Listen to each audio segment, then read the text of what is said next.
Imagine you're standing on the deck of a ship designed to hunt submarines. Your armor is so thin you can punch through it with a sledgehammer. Your guns can barely reach 10 miles. You're making breakfast, thinking about mail call, wondering if the war will ever end. Then you look up, and on the horizon you see the largest battleship ever built bearing down on you at battle speed. Behind her, an armada of Japanese warships stretching across the sea like a steel curtain. Their guns can throw shells the size of Volkswagens over 25 miles. Each one of those battleships displaces more tonnage than your entire squadron combined. You have two choices: run and die tired, or attack and die fighting. Every instinct, every ounce of training, every mathematical calculation screams that attacking is suicide. But here's the thing about October 25, 1944, off the coast of Samar Island. Mathematics stopped mattering. Logic became irrelevant. What happened in those waters over the next 3 hours would rewrite the book on naval warfare and prove that sometimes the human heart can trump every tactical advantage ever conceived. This is the story of the day American sailors looked at certain death and said, "Not today."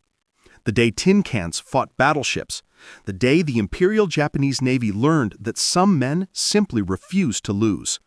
Welcome to the Battle of Samar, where courage became a weapon and 7 small ships saved an entire army. Let me set the stage for you, because understanding how catastrophically wrong everything went makes what happens next even more impossible. It's October 1944. General MacArthur has just returned to the Philippines, wading ashore at Leyte with cameras rolling, making good on his promise, "I shall return." Behind him, 130,000 American troops are flooding onto the beaches, establishing a foothold that will eventually liberate the entire island chain. The Japanese know that losing the Philippines means losing the war. Their empire will be cut in half, their oil supplies from the Dutch East Indies severed, their navy rendered impotent. So they devise a plan so audacious, so desperate, it's almost beautiful in its complexity. It's called Shogo, Operation Victory. 3 separate Japanese fleets will converge on Leyte Gulf from different directions in a coordinated pincer movement. The South Force under Admiral Nishimura will come through Surigao Strait from the south. Admiral Kurita's center force, the real hammer, will transit San Bernardino Strait from the north. And Admiral Ozawa's northern force, built around Japan's remaining aircraft carriers, will approach from the northeast. But here's the brilliant part. Ozawa's carriers are bait. They're nearly empty. Japan has lost most of its experienced pilots, and these flat tops carry barely 70 aircraft between them. Their job isn't to fight. Their job is to be seen, to lure Admiral William Bull Halsey and his Third Fleet away from Leyte Gulf, leaving the door wide open for Kurita's battleships to steam through and annihilate the vulnerable invasion transports. It's a suicide mission dressed up as a battle plan. But if it works, it could change the entire course of the Pacific War.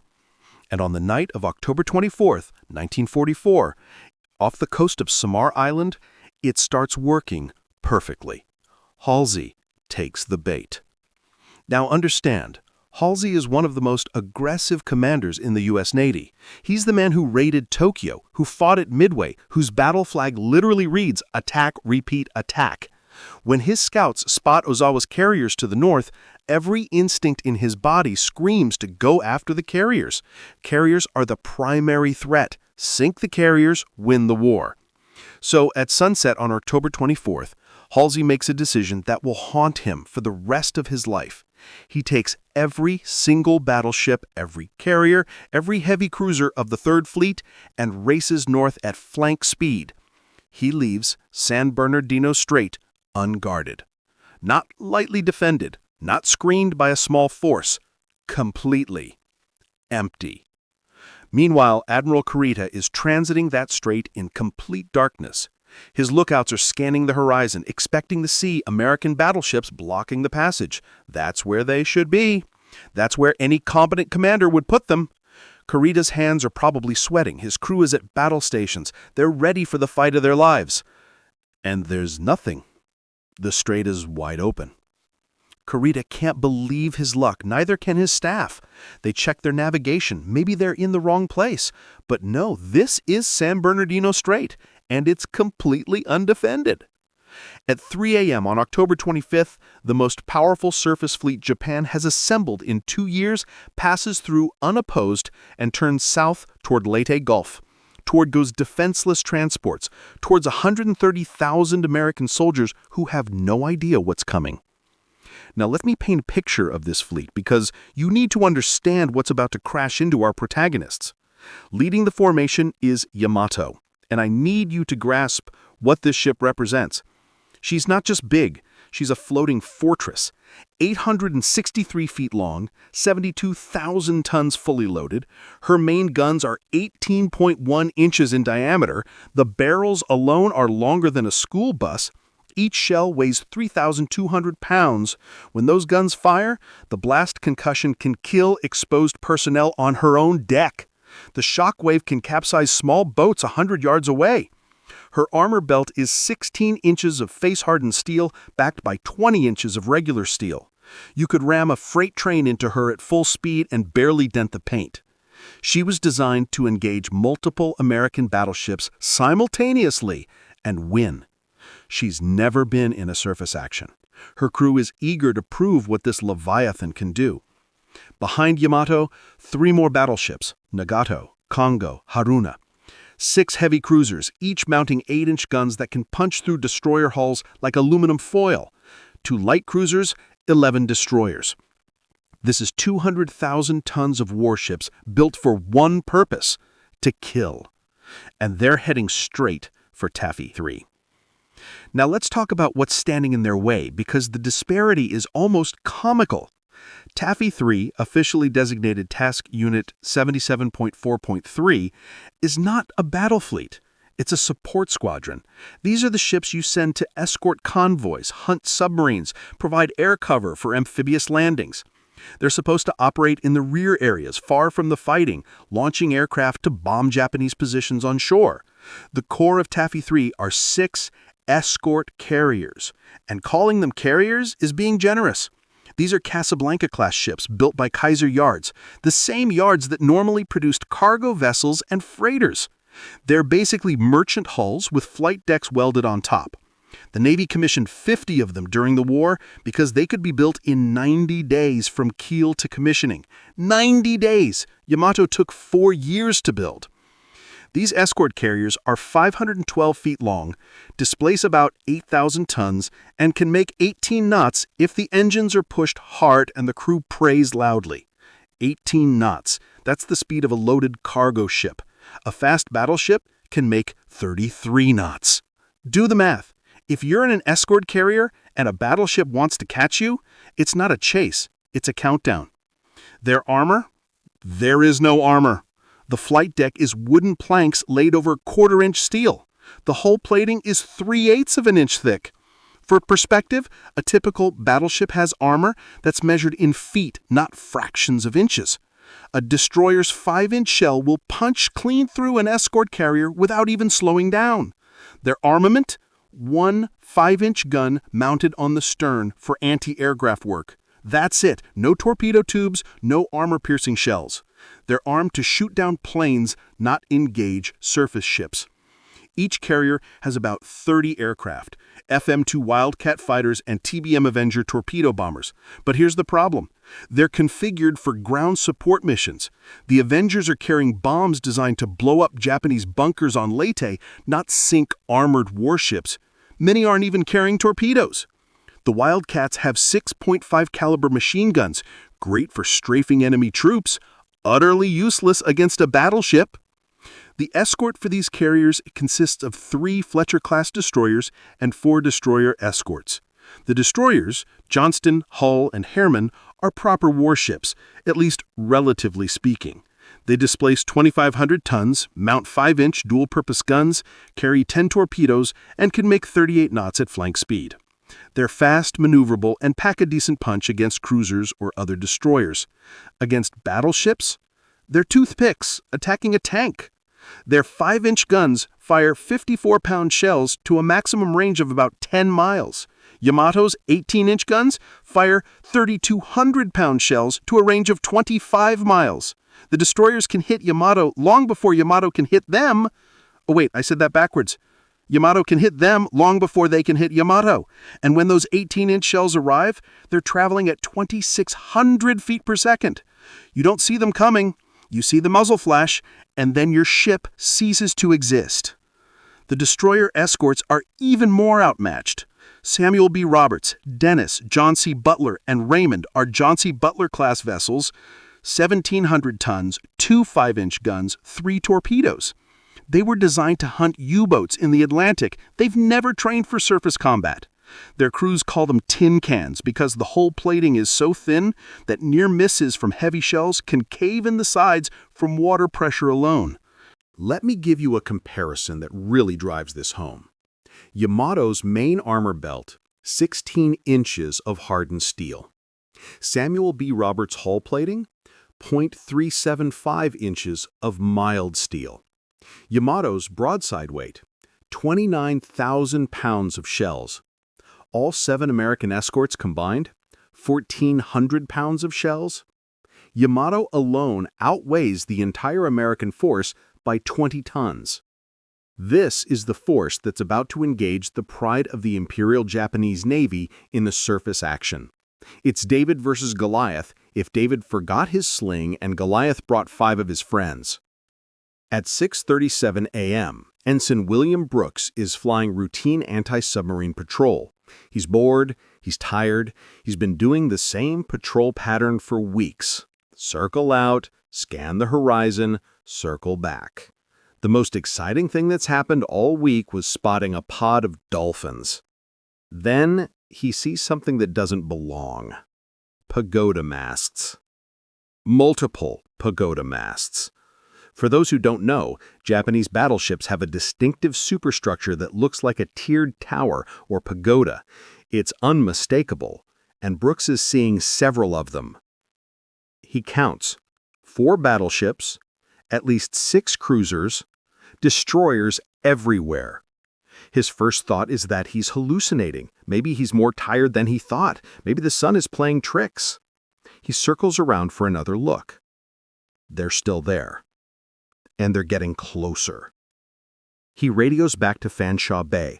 Large enemy surface force bearing 020, distance 17 miles, closing fast. On the bridge of Fanshawe Bay, Admiral Clifton Spragg thinks there's been a mistake. Brooks must be seeing American ships. Maybe Halsey sent a detachment south. But Halsey's ships would have identified themselves. They'd be on the radio net. Spragg orders another spotter plane up to confirm. At 6:45 a.m., the confirmation comes back. It's not American ships. It's not a mistake. It's a Japanese battle fleet. And it's 17 miles away. At 30 knots, that's about 30 minutes to engagement range. Spragg immediately orders all ships to general quarters, but his mind is racing. This doesn't make sense. Halsey is supposed to be guarding San Bernardino Strait. Admiral Oldendorf's battleships just finished annihilating a Japanese force at Surigao Strait to the south. Where did this fleet come from? The answer, which Spragg doesn't know yet, is that Halsey is 200 miles to the north chasing carriers. And nobody told Spragg that San Bernardino Strait was unguarded. Halsey assumed Admiral Kincaid was watching it. Kincaid assumed Halsey had left a force behind. Both were wrong. And now Taffy 3 is alone. At 6:58 a.m., the northern horizon erupts in flame. Yamato has opened fire. The first salvos from Yamato are almost beautiful in a terrible way. 9 muzzle flashes light up the dawn sky like a thunderstorm. Seconds later, the shells arrive, not with a whistle, but with a sound like freight trains tearing through the air. Then the ocean explodes. The Japanese are using colored dye in their shells to help spotters identify which ship is firing what. Red from Yamato, yellow from Nagato, green from Haruna, blue from Kongo, different colors for the cruisers. Waterspouts erupt around the escort carriers, columns of colored water 200 feet tall, taller than the ship's masts. Red, yellow, green, blue, purple. It's like a deadly rainbow marching closer with each salvo. On White Plains, Captain Dennis Sullivan watches the colored geysers walk toward his ship. He knows the mathematics. The Japanese spotters see where their shells land, adjust aim, fire again. Each salvo gets closer. It's only a matter of time before they find the range. Sullivan orders his helmsman to steer toward the last splash. The theory, and it's barely a theory, more like desperate hope, is that the Japanese won't fire twice at the exact same spot. They'll adjust. So if you put your ship where the last shell landed, maybe, just maybe, the next one will miss. It's the naval equivalent of dodging bullets, except the bullets weigh 3,200 pounds and are being fired from 17 miles away. Admiral Sprague knows his carriers can't outrun the Japanese. He orders them to turn southeast toward a rain squall visible on the horizon. If they can reach that squall, the poor visibility might give them a chance. He orders all escorts to make smoke, thick, black, oily smoke that will screen the carriers from Japanese spotters. Then he does the only other thing he can do. He broadcasts in plain language, no codes, no encryption, a desperate call for help. Enemy surface force of 4 battleships, 7 cruisers, 11 destroyers, 20 miles northwest of this unit and closing. Request immediate assistance. That message is received by every Allied ship and base in the Philippines. It's heard in Pearl Harbor. It's probably heard in Washington, D.C. Nobody is close enough to help. The nearest American carriers are Taffy 2 and Taffy 1, other escort carrier groups about 40 miles south. They start launching aircraft immediately, but it will take time for those planes to arrive. Admiral Oldendorf's battleships are at Surigao Strait, over 100 miles away, and they're low on ammunition after the night battle. They couldn't get here in time even if they tried. And Halsey?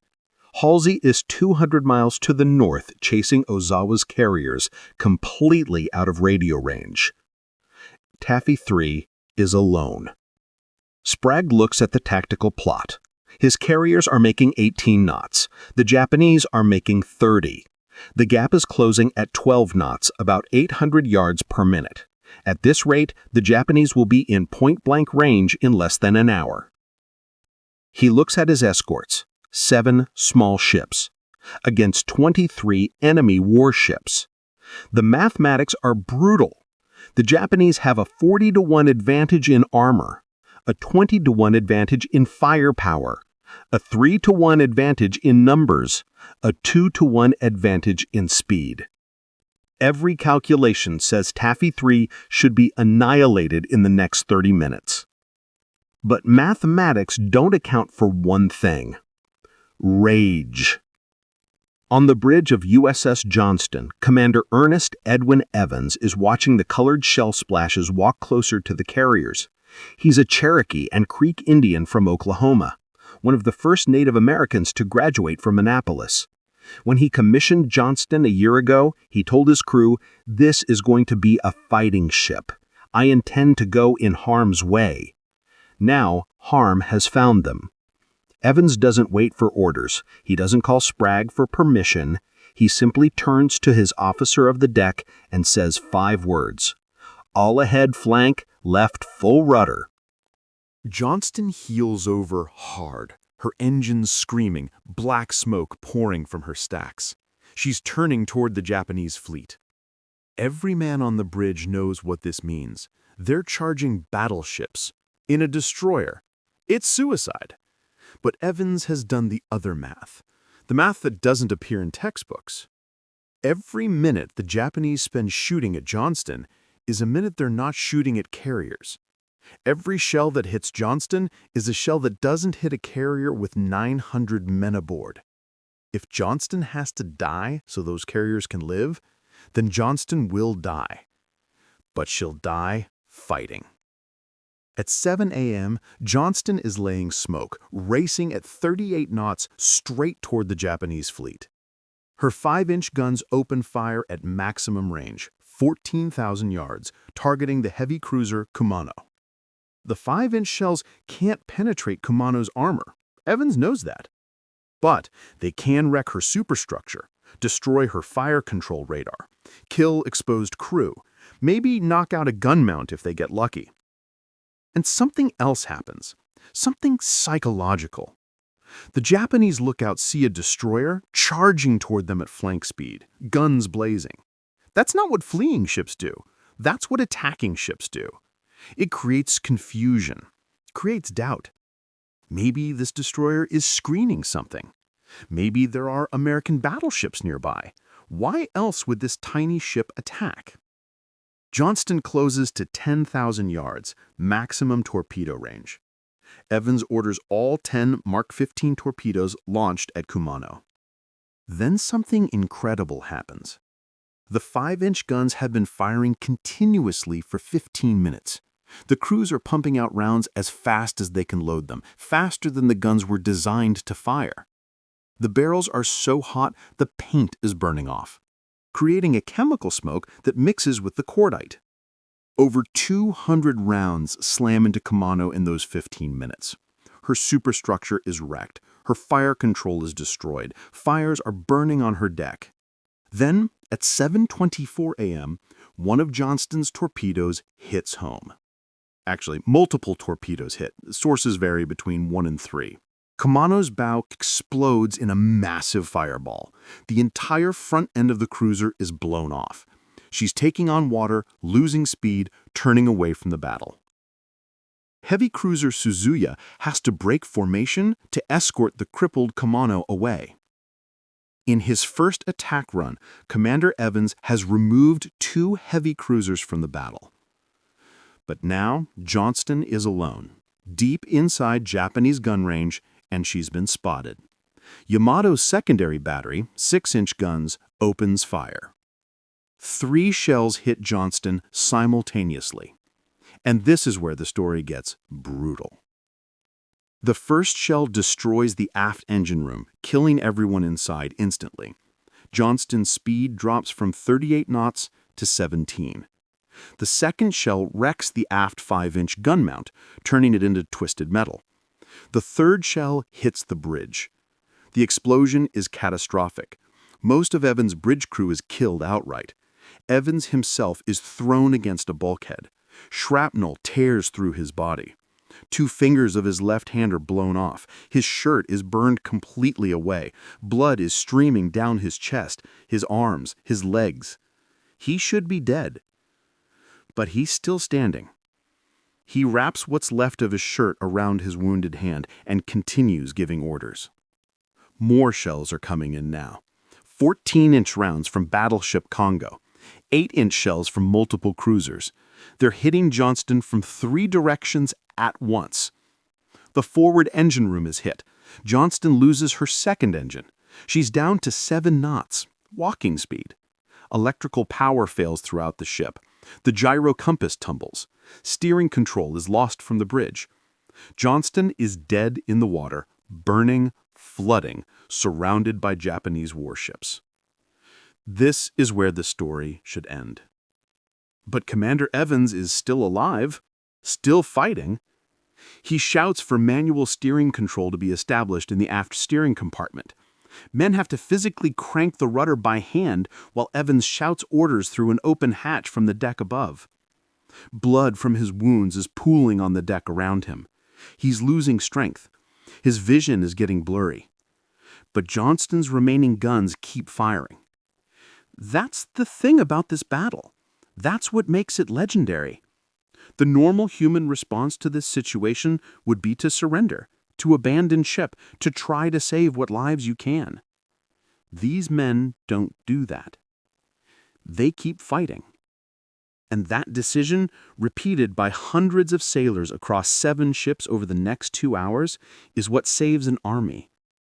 At 7:16 a.m., Admiral Sprague gives the order that every destroyer captain has been dreading and hoping for in equal measure. Small boys attack, launch torpedo attack. The small boys, that's Navy slang for destroyers and destroyer escorts, the little ships. He's ordering them to charge the Japanese fleet. It's a death sentence. Everyone knows it, but it's also the only chance the carriers have.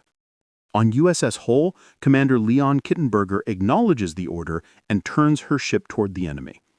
Hoel's been the flagship of the destroyer screen, but her talk between ships radio is malfunctioning, so tactical command has passed to Johnston. Now, she's on her own. Kittenberger takes one look at the tactical plot. 4 battleships, 6 cruisers, 11 destroyers, all shooting at her formation. He orders flank speed and points her bow at the nearest battleship, Congo, 18,000 yards away. Hoel charges into hell at 35 knots. The Japanese spot her immediately.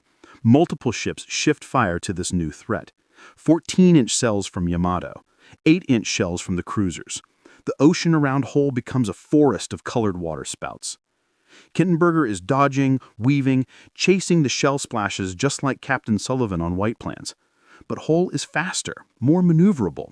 She's dancing through the shell fire like a boxer slipping punches. At 14,000 yards, still extreme range, Kittenberger launches half of his torpedoes at Congo. It's a desperation shot. The range is too great. Congo sees them coming and turns away. All 5 torpedoes miss. But here's what Kittenberger has accomplished. He's forced a 30,000-ton battleship to evade, to break formation, to take her attention off the carriers. Hoel keeps closing. At 9,000 yards, point-blank range for a destroyer engaging a battleship, Kittenberger launches his remaining 5 torpedoes at Haguro, then opens fire with his 5-inch guns. Again, the torpedoes miss, but again, Haguro has to evade, disrupting her fire. Then, the Japanese find Hoel's range. And when I say they find her range, I mean multiple ships, battleships and cruisers, all converge their fire on this one destroyer. It's like standing in front of a firing squad, except the firing squad has howitzers. The first 14-inch shell from Congo hits Hoel's port engine room. The entire space is destroyed. Everyone inside is killed instantly. Hoel's speed drops. More hits. Her rudder is jammed. She can only turn in circles. More hits. Gun mount 51 is destroyed. Gun mount 52 is destroyed. She's losing guns one by one. More hits. She's flooding from dozens of holes. The pumps can't keep up. She's getting lower in the water. In 40 minutes, Hoel takes over 40 hits from major caliber shells. Let me give you perspective on what that means. One 14-inch shell can sink a destroyer if it hits the right spot. Hoel takes 40. She should have sunk after the first 10 hits. But she stays afloat for 40 minutes, keeps fighting, keeps drawing fire away from the carriers. Her crew doesn't abandon ship. They stay at their posts. The men in the magazines keep passing ammunition, even as the ship is sinking beneath them. The men in damage control keep trying to plug holes, even though seawater is pouring in faster than they can work. At 8:30 a.m., Commander Kittenberger finally gives the order. Abandon ship. Hoel rolls over and sinks at 8:55 a.m. Of her crew of 339 men, only 86 will be rescued. 253 men die with their ship. But those 253 men bought 30 minutes for the carriers to escape. 30 minutes that will prove to be the difference between survival and annihilation. Meanwhile, USS Heermann is making her attack run. Commander Amos Hathaway had started the battle on the far side of the formation, away from the Japanese. Now he's racing at flank speed through his own formation to get into the fight. Visibility is down to a few hundred yards in the smoke and rain. Heermann almost collides with destroyer escort Samuel B. Roberts. Then she almost hits White Plains. It's controlled chaos, ships maneuvering desperately in near-zero visibility. Friendly fire is a real danger. Heermann bursts out of the smokescreen to find herself facing 4 Japanese battleships in column formation. Congo, Haruna, Nagato, and Yamato, literally the four most powerful battleships in the Japanese fleet, sailing in a line. Hathaway doesn't hesitate. He orders his ship straight at them. At 10,000 yards, he launches 3 torpedoes at Congo. The battleship evades. At 4,400 yards, so close that Japanese sailors can be seen on the decks, Harriman launches 3 more torpedoes at Haruna. The battleship turns hard to avoid them. Then, Harriman fires her last 4 torpedoes at Yamato. And this is where something extraordinary happens, something that changes the entire battle. Yamato's lookouts see the torpedo wakes. They're close, very close. Admiral Kurita, who's on Yamato's bridge, orders the massive battleship to turn north, away from the torpedoes. But the torpedoes keep coming, and Yamato keeps running. For 10 critical minutes, the largest battleship in the world, with the fleet admiral aboard, is running away from the battle, trying to evade these torpedoes. By the time Kurita gets Yamato turned around, the tactical situation has completely changed. The battle line has dissolved. Ships are scattered. Kurita has lost his command and control. And there's something else happening, something psychological that Kurita and his staff don't realize. The Americans are creating an illusion. Think about it from the Japanese perspective. You're expecting to find defeated, fleeing escort carriers. Instead, destroyers are charging you at flank speed. They're launching torpedoes. They're getting in your face. Carriers don't do that unless they have help coming. Destroyers don't charge battleships unless they're screening something important. The sheer aggression of the American attack is making the Japanese think they've stumbled into a trap. That these aren't escort carriers, they're fleet carriers. That those aren't destroyers, they're cruisers. That Halsey's Third Fleet is just over the horizon, about to spring the trap. The Americans are fighting so ferociously that the Japanese think they must be winning. It's one of the great psychological warfare victories in naval history, and it's completely unintentional. The Americans are just fighting for their lives. But to the Japanese, it looks like confidence, like strength, like a plan. And it's working. Now we come to the destroyer escorts, and this is where the story transcends tactics and becomes something else, something almost spiritual. Destroyer escorts were never meant to fight surface actions. They were built to hunt submarines in the Atlantic. They have thin hulls, light armament, minimal speed. They're the smallest ocean-going warships in the U.S. Navy.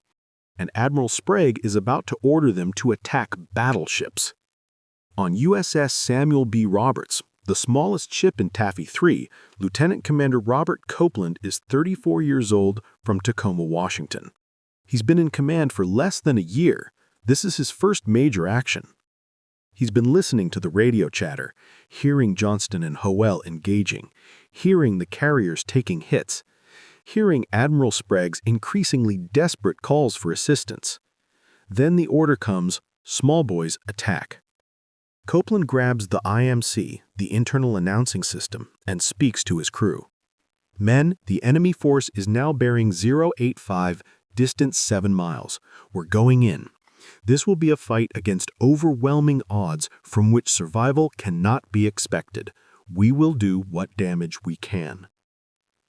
Let that sink in. He's telling his crew, his men, average age 23 years old, that they're going to die. Not, we might die, not, this will be dangerous. He's saying survival cannot be expected. And you know what his crew does? They cheer. They actually cheer. Chief Engineer Lieutenant Robert Trowbridge somehow coaxes 28 knots out of engines designed for 24. The entire ship is vibrating like it's going to shake apart.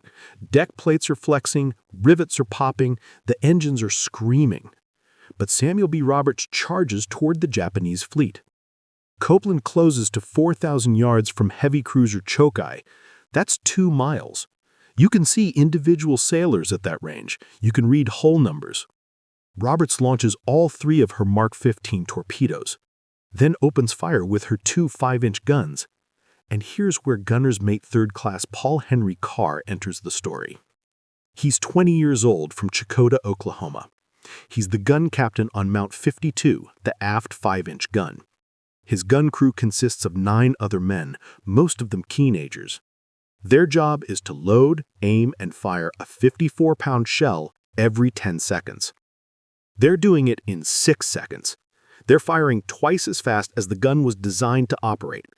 Each shell has to be manually loaded into the breech, manually rammed home, the breech closed, the firing pin triggered, then the breech opens, the empty casing is ejected, and the process starts again. 6 seconds, over and over, for 30 minutes. The gun is so hot that the paint is burning off. The barrel is glowing. Shells are starting to cook off from the residual heat before the breech even closes, a malfunction that can kill the entire crew. But Carr keeps his men loading, keeps firing. Robert's shells are hitting choke-eye, multiple hits on the superstructure, fires breaking out. The little destroyer escort is pumping armor-piercing shells into a heavy cruiser at point-blank range. The Japanese return fire, 8-inch shells from choke-eye, 14-inch shells from Battleship Congo. But here's the thing. At such close range, the Japanese can't depress their guns enough to hit Roberts. Their guns were designed to engage at 10,000 to 20,000 yards. At 4,400 yards, they're shooting over the little ship. Shells are passing overhead, passing through the ship without exploding because the fuses are set for armored targets and Roberts has no armor to trigger them. It's like a mouse fighting an elephant, and the mouse is winning because it's too small and too close for the elephant to step on. For 30 minutes, this continues.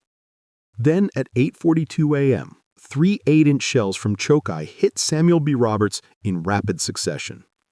The first tears a hole 40 feet long in her port side at the waterline. The ocean pours in. The engine room floods. Roberts loses power. The second destroys what's left of her propulsion. She's dead in the water. The third is a direct hit on gun mount 52. The explosion is catastrophic. The shell detonates inside the gun mount. Most of Carr's crew is killed instantly. Bodies are thrown across the deck. The mount is wrecked. Paul Henry Carr is torn apart. The shell fragments rip through his body from neck to groin. His internal organs are exposed. His intestines are hanging out. He's bleeding from dozens of wounds. By all medical logic, he should be dead already. But he's conscious. When the damage control party finds him, he's holding a 54-pound shell against what's left of his chest. He's trying to load it into the gun. He's begging them to help him load one more shell, to fire one more round. They try to take the shell from him. He won't let go. He's dying. He knows he's dying, but he wants to fire one more shot at the enemy. That's the level of determination we're talking about. Paul Henry Carr dies holding that shell. He's 20 years old. His gun mount has fired over 300 rounds in 35 minutes. Most of them were fired after the ship lost power, meaning every shell was loaded and aimed manually. The barrel is warped from the heat. The mount is barely functional. But Carr's crew kept firing until that moment that shell killed them. At 9:05 a.m., Lieutenant Commander Copeland gives the order to abandon ship. Samuel B. Roberts is sinking. She rolls over and goes down at 10:05 a.m. 89 of her 178-man crew die with the ship. But Roberts has accomplished something incredible. She's forced choke-eye to break off the attack. The heavy cruiser is burning, damaged, taking on water. She'll eventually be scuttled by Japanese destroyers because she can't keep up with the fleet. A 1,700-ton destroyer escort has crippled an 11,000-ton heavy cruiser. That's not supposed to be possible. By 9 a.m., the tactical situation is chaos. 3 Japanese heavy cruisers are out of action. Kumano is crippled from Johnston's torpedoes. Chokai is burning from Robert's guns and bomb hits from carrier aircraft. Chikuma has been hit by over 35-inch shells and is taking torpedo attacks from Avengers. Johnston is still fighting despite having no power, no propulsion, steering manually, and her captain bleeding from a dozen wounds. Carrier aircraft are attacking continuously. Some are dropping 100-pound bombs, some are strafing with machine guns. Many have no weapons at all. They're just making dry runs, diving on Japanese ships to force them to maneuver, to throw off their aim. One pilot, Lieutenant Commander Edward Huxtable from Gambier Bay, makes 10 attack runs without firing a single shot. He doesn't have any ammunition. He's just dive-bombing Japanese ships with an empty plane, pulling up at the last second, then doing it again. When he finally lands on a different carrier because Gambier Bay has been hit, his Avenger has over 200 bullet holes in it. That's the level of courage we're seeing. Men flying unarmed aircraft at battleships, men loading guns with their intestines hanging out, men steering ships manually while bleeding to death. And Admiral Kurita on Yamato's bridge is watching this and trying to make sense of it. His fleet had every advantage: superior speed, superior firepower, superior numbers. The Americans should have run, should have scattered, should have surrendered. Instead, they attacked. Destroyers charged his battleships. Aircraft dove on his ships despite having no weapons. Even the carriers turned toward him at one point, launching every aircraft they had. Nothing about this makes sense. Kurita is exhausted. He hasn't slept in 3 days.